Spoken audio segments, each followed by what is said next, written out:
Hey, salut, je suis en train de faire le ménage. Je fais mon lit, tout.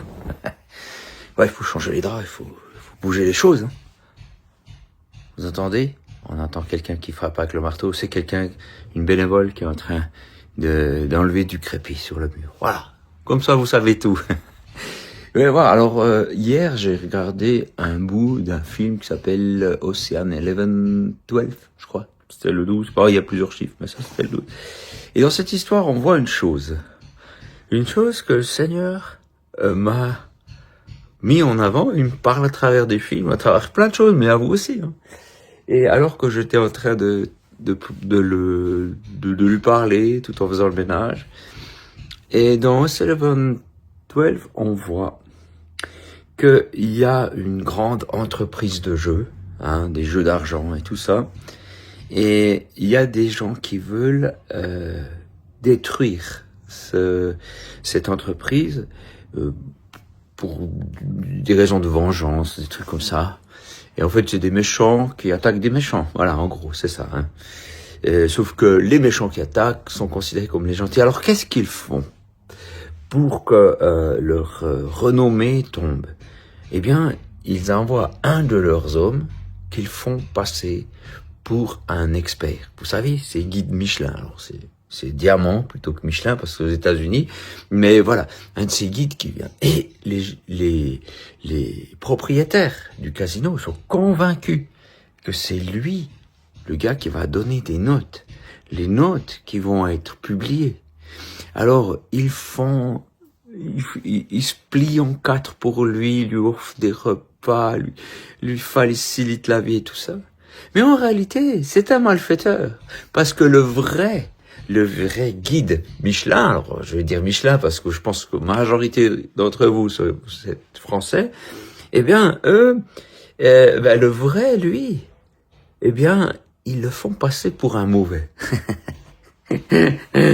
Et donc, ou bien pour un gars lambda, plutôt. Là, lambda, mais il y a des gens mauvais, enfin, du mauvais camp, enfin, de l'autre camp qui lui font la vie dure. Alors, qu'est-ce qui se passe? Eh ben, pour lui, il est pas bien reçu. On s'occupe pas de lui. S'il y a un problème dans sa chambre, eh ben, personne ne vient. Enfin, tout ça. Mais pour l'autre, qu'il pense être l'expert, eh ben, ils sont pliés en quatre. Bon, j'ai pas regardé la fin parce que j'étais fatigué. Et puis, le truc, c'est que je sais déjà comment ça finit. Je l'avais vu il y a longtemps. C'est qu'en fait, ils vont recevoir plein de mauvais points. L'entreprise va couler probablement, je sais plus. Hein. Regardez le film vous-même si ça vous dit. Mais qu'est-ce que ça veut dire ça? Voilà pourquoi Dieu m'a parlé. C'est parce qu'on fait pareil dans la vie. On se plie en quatre pour les mauvaises personnes. Pour les gens qui n'auront pas l'influence dans l'au-delà. Qui auront aucune influence dans le jugement dernier. Et on oublie les autres. Et souvent, on veut paraître, les amis. Les amis, on veut paraître, on veut faire bien. Alors si vous êtes dans une église, vous voulez faire bien envers les gens de l'église, quitte à mettre de côté le gars qui vient pour la première fois, ou l'inconnu, ou le clochard, je sais pas. Et puis si on est dans une entreprise, on veut bien paraître sur les gens qui sont dirigeants, et on a un peu du mépris pour celui qui nettoie les toilettes.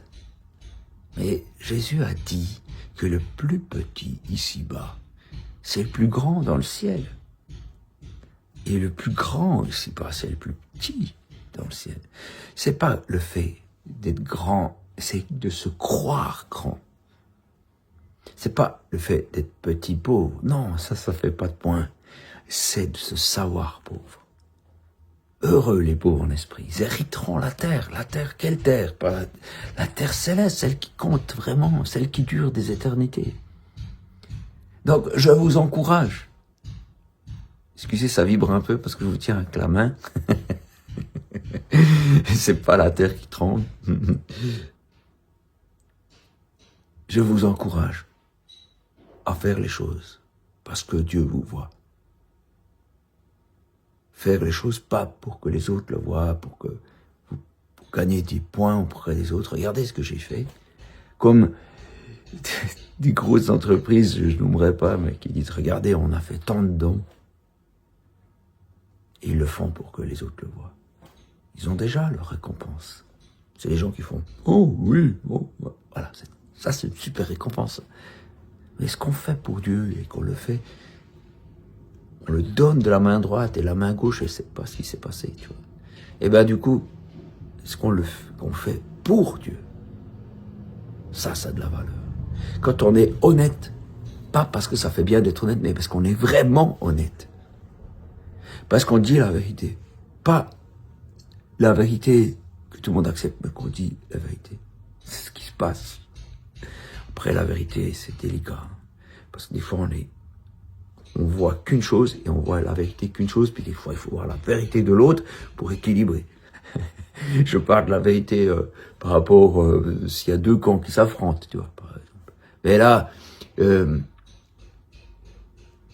dites-vous, je le fais parce que Dieu me voit. Non pas parce qu'il va me juger, mais parce que cette personne-là, celle qui compte, celle que j'aime, c'est pour elle que je vais faire les choses.